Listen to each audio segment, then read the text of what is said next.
The station called Horizon Reach floated quietly at the edge of known space. It was humanity's first true diplomatic outpost beyond familiar stars.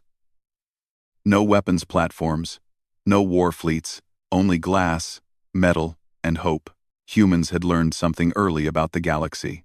Most species feared contact. Most feared change even more. That was why the arrival of a single alien vessel caused so much tension. The ship was small, smooth, and perfectly silent. No weapons scans. No escorts. It simply appeared at the edge of the station's sensors and waited. Inside Horizon Reach, alarms rang softly, not panic alarms, but alert signals. Diplomats rushed to stations. Scientists gathered. Security teams took position. Careful not to look aggressive, Lieutenant Aaron Cole stood near the observation deck, watching the alien ship through thick, transparent alloy. He had been chosen for first contact observation because he was calm under pressure and known for noticing details others missed. The docking clamps engaged. A single figure emerged. She was smaller than expected, encased in a smooth, pale exosuit. The alien looked fragile. The suit had no sharp edges, no visible weapons, and no glowing threat displays. It was sealed tightly around her form, covering everything from head to feet. The Galactic Council representatives, watching through remote feeds, quickly labeled her Observer Class Envoy, they said. Low threat. Minimal risk. Aaron didn't agree. The way she moved was too careful, too controlled, like someone afraid to make a mistake. She was guided into Containment Chamber 3, a room designed for safety, not imprisonment. The walls were reinforced, the air adjustable, the floor layered with adaptive fields. Humans believed first contact should begin with respect. The alien stood in the center of the chamber, hands folded calmly in front of her. The exosuit reflected the room like a mirror, hiding her face. Translation systems activated. Greetings, the station commander said through the speakers. You are aboard Horizon Reach. You are safe here. The alien nodded slightly. Her voice, when it came, was soft but clear. I acknowledge your greeting. The translators worked smoothly, adjusting tone and meaning. Her words sounded careful, practiced, like she had repeated them many times before. Hours passed. Questions were asked. Answers were given, but only simple ones. Her species name, her purpose, her status as an observer. Nothing more. Every time deeper questions came, she paused. The council representatives urged caution. She is not authorized to disclose further information, they said. Do not pressure her. Aaron watched quietly from behind the glass. Something felt wrong. He studied the exosuit. It wasn't shaped like normal protective gear. It didn't adjust to environment changes the way life support suits did. Instead, it constantly corrected itself, tiny shifts, constant micro-adjustments, like it was holding something back. During a scheduled pause, the chamber lights dimmed slightly, entering rest mode. Most observers left the room.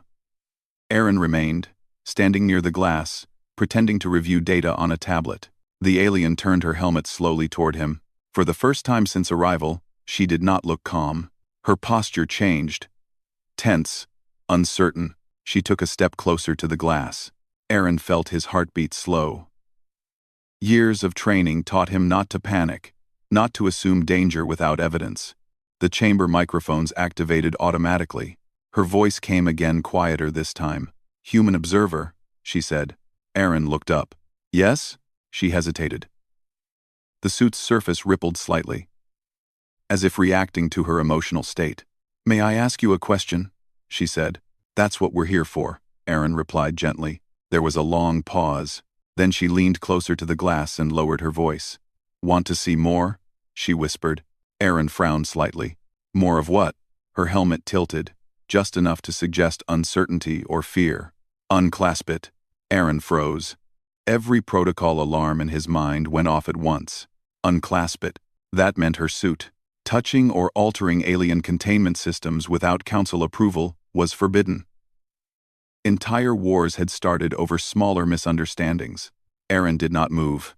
I can't do that, he said carefully. It's against interstellar law. Her shoulders dropped a little. I know. she said. That is why I asked you. The room remained silent except for the quiet hum of station systems. Aaron studied her again. The way the suit pulsed. The way she kept her hands visible. Open. Non-threatening. You're not protected by that suit, he said slowly. She looked surprised. You noticed, she replied. It's not reacting to the environment, Aaron continued. It's reacting to you. Another pause. Then she nodded. This suit is not armor, she said. It is permission. That made no sense and perfect sense at the same time. Before Aaron could respond, the council representatives cut into the channel.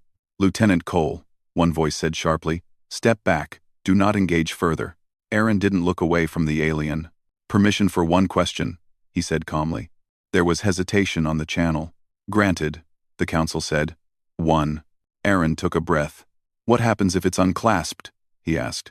The alien looked directly at him. You would see me, she said. Not what I am allowed to be. The council reacted immediately. Conversation terminated, they ordered. Reseal observation. The chamber lights brightened. The microphones shut down. But just before the audio cut completely, the alien spoke one last time. Not loudly, not urgently, just honestly. They fear what is not locked, she said. You do not. The feed went dark. Aaron stood still for a long time. Later, in the debrief room, scientists argued. Diplomats debated. Council voices warned of consequences, of risk, of instability. She is classified as controlled, they said. Her suit must remain sealed. Human curiosity has caused enough damage already. Aaron listened quietly. Then he spoke. That suit isn't life support, he said. It's a limiter. The room fell silent. He continued. She didn't threaten us. She didn't ask for weapons or power. She asked to be seen. The commander rubbed her temples. And if seeing her causes harm? Aaron met her eyes. Then we adapt, he said. That's what humans do. The council representatives were not pleased. You are proposing a violation of established safety doctrine, they said. No, Aaron replied. I'm proposing a conversation. Outside the viewport, the alien ship remained docked. Still. Patient. Inside her suit, the alien waited. For the first time in her life, she had asked someone to unclasp the lock. And for the first time, someone was actually considering it. The debate inside Horizon Reach lasted for hours. Humans argued in calm voices, but tension filled the air. Scientists pointed at holograms. Diplomats quoted treaties. Security officers warned about unknown risks. The Galactic Council representatives spoke the loudest. Do not interfere, they said. The suit must remain sealed. Uncontrolled exposure could destabilize the station. Lieutenant Aaron Cole stood near the back of the room, listening. They were afraid. Not of violence. Of uncertainty. Commander Elena Park finally raised her hand. Enough, she said. We need facts, not fear. She turned toward Aaron. You said the suit is a limiter. Explain. Aaron stepped forward. A projection appeared, showing scans of the alien exosuit. It's not reacting to temperature, pressure, or atmosphere, he said. It's reacting to internal energy output. One scientist leaned closer. Energy output from what? Aaron answered slowly. From her. The room went quiet. She's being suppressed, Aaron continued. Constantly. The suit is not protecting her. It's restraining her. The council reacted immediately. That is speculation, they said. Her species is classified as unstable. The suit ensures safety. For who? Commander Park asked. The council did not answer. Instead, they issued a warning. Any attempt to alter the suit will be considered a violation of interstellar law. Commander Park looked around the room. Then she made a decision. We will not remove it, she said. Not fully. The council relaxed slightly. But, Park added, we will test one clasp. Under controlled conditions. With full containment, the council protested. But Horizon Reach was a human station. And humans had learned long ago that rules written by fear often protected the wrong people. Containment Chamber 3 was upgraded overnight. Additional adaptive fields were installed. Energy dampeners lined the walls. Medical teams waited behind sealed doors. Every system was ready to shut down instantly if something went wrong. The alien stood quietly in the center of the chamber. She had been informed of the decision. "Only one clasp," Aaron said through the intercom. "No more." "No more." She nodded. "That is enough," she replied. Her calm unsettled many observers. If she was afraid, she did not show it. Aaron entered the chamber wearing a standard human safety suit. He moved slowly, keeping his hands visible. Up close, the exosuit was even stranger. Smooth, seamless, almost grown rather than built. Faint lines of light ran across its surface, pulsing in steady rhythm. "Which clasp?" Aaron asked. The alien raised her hand and pointed to a small symbol near her shoulder. "This one," she said. "It limits perception." Aaron hesitated. "Perception of what?" She looked at him. "Reality," she answered. That did not help. Aaron activated the tool designed to disengage the clasp. The chamber's systems adjusted instantly, raising containment strength. "Proceed," Commander Park's voice said through the intercom. Aaron pressed the control. The clasp released with a soft sound, barely audible. At first, nothing happened. Then the lights flickered. Not violently, not dangerously, just differently. The air felt heavier, like the moment before a storm. Instruments began recalibrating on their own. The alien inhaled sharply. Her posture changed. She straightened, as if a weight had been lifted from her mind. "I can see you properly now," she said. Aaron frowned.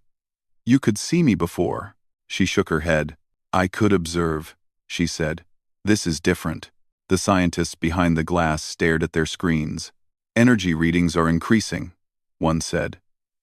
"But not spiking. They're stabilizing." "How is that possible?" another asked.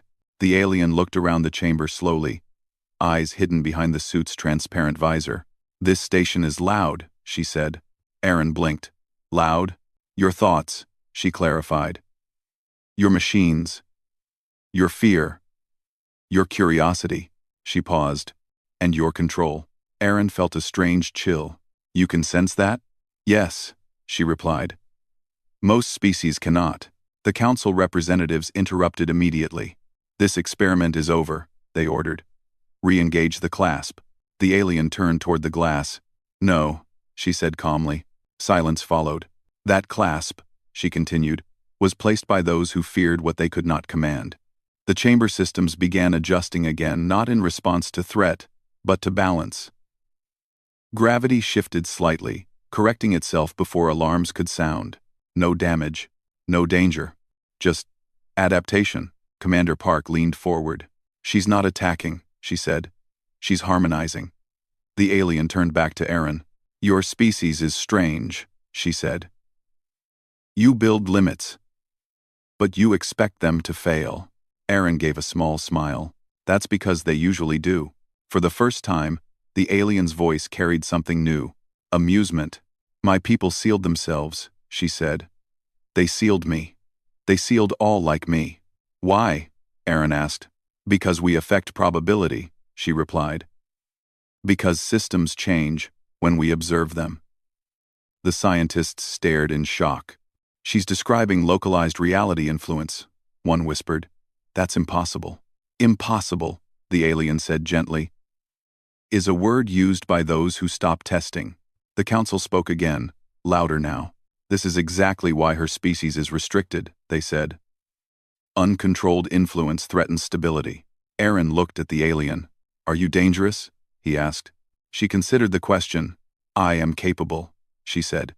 "Danger depends on response." That answer echoed through the room. Commander Park made another choice. "Stand down," she told security. "No weapons. No forced resealing." The council reacted with outrage. "You cannot protect yourselves from what you do not understand," they warned. Park replied calmly. "We've been doing that our entire history." The alien stepped closer to Aaron. "Humans adapt to chaos," she said. "Other species erase it." She raised her hand again, hovering near another clasp. "May I show you more?" she asked. Aaron did not answer immediately. He looked at the observation deck, at the worried faces, at the council's silent threat. Then he looked back at her. "Not yet," he said. But we're listening. She nodded. That is enough, she replied. The chamber stabilized completely. The strange pressure faded. Systems returned to normal. The alien took a step back. I was sent to observe, she said. But I was also sent to test. Test what? Aaron asked. She met his gaze. Whether humans would lock what they fear, she said. Or learn how to live beside it. The council disconnected their feed. The silence that followed was heavy but hopeful. Humanity had not unclasped everything, but they had unclasped enough to see the truth, and the galaxy would never be the same. The Galactic Council did not stay silent for long. Within hours, their ships arrived. They came in perfect formation, massive and cold, filling the space around Horizon Reach. No weapons were fired, but the message was clear. This was pressure, not war. Control, not conversation. Inside the station, lights dimmed as power was redirected to shields. Not combat shields, communication shields, designed to block forced commands and remote overrides. Commander Elena Park stood on the bridge, calm but serious. They want compliance, she said. Not discussion. Lieutenant Aaron Cole stood beside her, watching the tactical display. They're afraid, he replied. Of her? Park asked. Of us, Aaron answered. The alien remained in Containment Chamber 3. The single clasp was still disengaged. She stood quietly, hands folded, eyes following patterns in the air that humans could not see. When Aaron entered the chamber, she turned to him immediately. They are coming closer, she said. We know, Aaron replied. They will demand I be sealed again, she continued, or taken away. And what do you want? Aaron asked. She paused for a long moment. I want to remain unhidden, she said. For once, outside the chamber, alarms sounded softly as Council ships moved into tighter orbit. The Council's transmission cut through all channels. Horizon Reach. The lead representative said, You are in violation of containment law. Release the restricted entity immediately. Commander Park responded. She is not an entity, Park said. She is a person. The Council's voice hardened. Personhood is irrelevant. Stability is the priority. Aaron listened, jaw tight. The Council continued. Her presence alters probability fields. She represents an unacceptable risk. Park replied calmly. So does fire, she said. So does electricity. So does intelligence. The Council paused. You compare her to tools, they said. No, Park replied. We compare fear to ignorance. The alien listened through the open channel. They speak as they always have, she said quietly. They do not adapt. They restrict. Aaron looked at her. What happens if you remove more of the suit? He asked. She did not answer immediately. Then I become clearer, she said, to myself, to reality. That sounds dangerous, Aaron said. It is, she replied. So is growth. The Council's ships began charging systems. Not weapons, interdiction fields. If activated, they could forcibly lock down Horizon Reach and override its controls. Commander Park made a choice. All stations, she said, begin broadcast. The bridge crew looked at her in surprise. Broadcast? Someone asked. To everyone, Park replied. Council worlds. Neutral systems. Independent colonies. Aaron understood immediately. Show them, he said. Across the galaxy, screens activated. Human data streams opened. Not propaganda. Not threats. History. Humans showed footage of early nuclear disasters and how they learned to contain radiation. They showed failed AI systems and how they built safeguards instead of bans. They showed collapsing cities, climate disasters, near-extinction events, and then they showed recovery. Again and again. We do not fear unstable systems, Park said during the broadcast. We learn how to live with them. The Council tried to interrupt. Human encryption held. Inside Containment Chamber 3, scientists worked quickly, not to remove more clasps, but to redesign the environment. Adaptive fields changed shape. Energy dampeners adjusted dynamically, not to suppress, but to respond. The alien watched with interest. You are not trying to cage me, she said. You are trying to understand. That's how we survive, Aaron replied. Outside, The Council ships activated their interdiction field. The station shuddered slightly. Inside the chamber, instruments spiked, then stabilized. The alien took a sharp breath. "They are forcing control," she said. "That will cause feedback." "How bad?" Aaron asked. She looked at him. "For them," she said, "very." Commander Park received warnings across the bridge. Council field interacting with unknown energy. An officer reported. "Their systems are destabilizing." 1. The Council's voice returned, no longer calm. "Cease immediately," they demanded. "She is interfering." Park replied evenly. "She's standing still." The truth was simple. The alien was not attacking. Her presence merely revealed flaws in rigid systems. Systems that could not bend began to break. Council ships struggled to maintain formation. Their perfectly balanced energy grids fell out of sync, not violently, confusingly. The alien closed her eyes. "This is why they sealed us," she said softly. "We expose weakness by existing." Aaron made a decision. "Commander," he said over the channel, "we need to remove another clasp." The room went silent. Park hesitated. "What happens if we do?" she asked. Aaron looked at the alien. "She stabilizes," he said. "Not them. Us." The alien opened her eyes. "One more," she said. "I can help." Park took a breath. "Proceed," she said. The second clasp disengaged. The effect was immediate. The chamber did not shake. Instead, everything became calm. The pressure vanished. Instruments leveled. The station's systems synced more efficiently than before. Outside, the Council ships lost power to their interdiction field. They drifted slightly, disorganized. The alien straightened fully now. Her presence felt clearer, stronger but not threatening. "I am not a weapon," she said, her voice carrying across channels. "I am a mirror." The Council's transmission returned, shaken. "This is unacceptable," they said. "Humans, you are aligning with destabilization." Aaron responded before Park could. "No," he said. "We're aligning with reality." The broadcast continued across the galaxy. Other species watched. They saw the Council's rigid systems fail. They saw human systems adapt. They saw an alien once sealed, now standing freely, calm, controlled, respected. The Council retreated, not in defeat, in fear. Their ships pulled back, systems flickering, formation broken. Silence followed.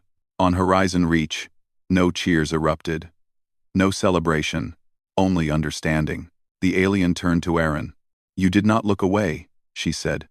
"We usually don't," he replied. "What will happen now?" she asked. Aaron smiled slightly. "Now," he said, "we figure out how to live with what scares everyone else." She considered this. "Then humanity will change the galaxy," she said. Aaron shook his head. "No," he replied.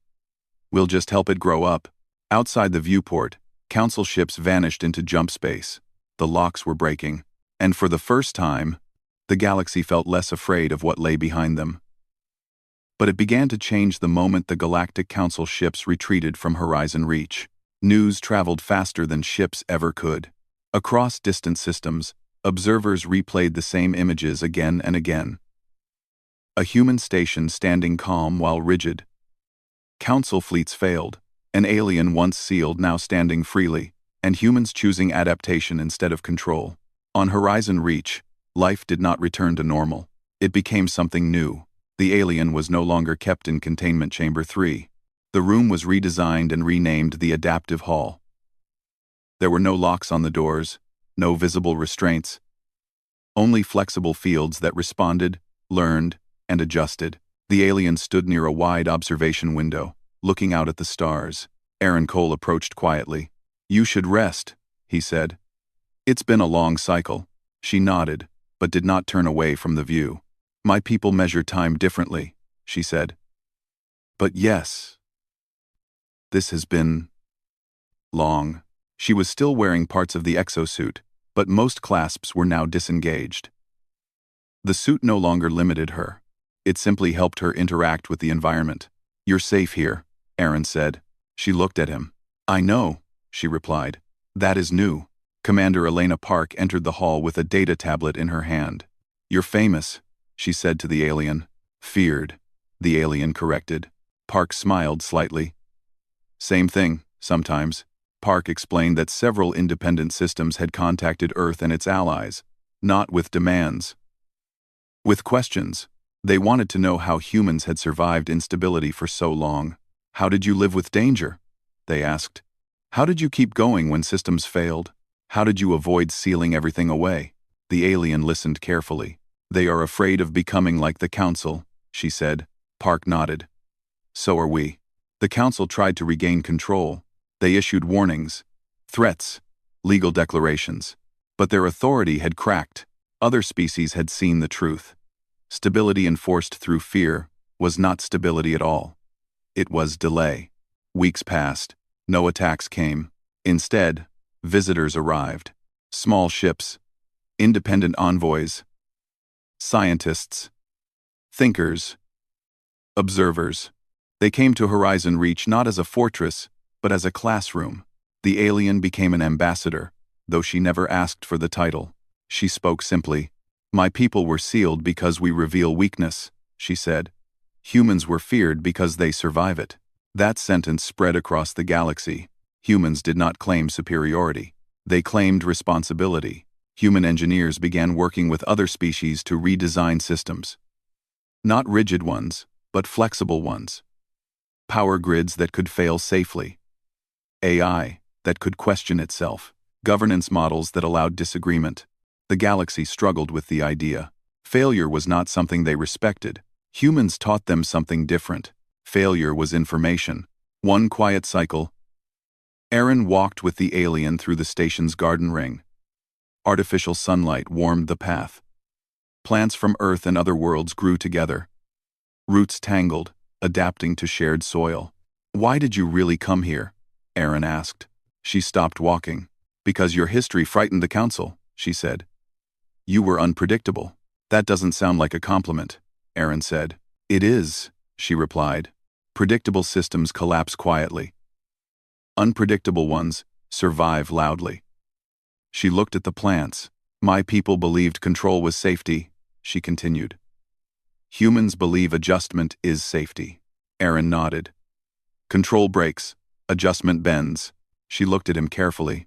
You unclasped the lock without knowing what was inside, she said. Why? Aaron thought for a moment. Because we've been locked away before, he said. By fear. By rules. By our own mistakes. He met her gaze. And every time, progress started when someone opened the door carefully. The alien considered this. Elsewhere in the galaxy, the Council's influence continued to weaken. Not through war, through irrelevance. Species began leaving quietly. Treaties expired. Restrictions were ignored. The Council had no answer to adaptation. They only knew enforcement. One cycle, a Council delegation arrived at Horizon Reach. No warships this time. Only one vessel. They requested dialogue. Commander Park allowed it. The Council representative stood stiffly inside the adaptive hall. You have destabilized galactic order, they said. Park replied calmly. No, she said. We exposed it. The alien stepped forward. You sealed my people because you could not understand us, she said. Humans tried to. The Council hesitated. What do you want? They asked. The alien answered simply. Unclasp, she said.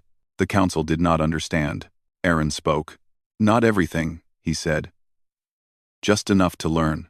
The Council left without agreement, but they left without threats. That alone was change. Years passed. Horizon Reach became a symbol not of power, but of trust.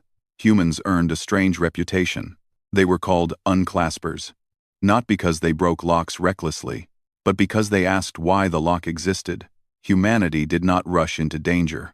They stepped into uncertainty with tools, patience, and respect.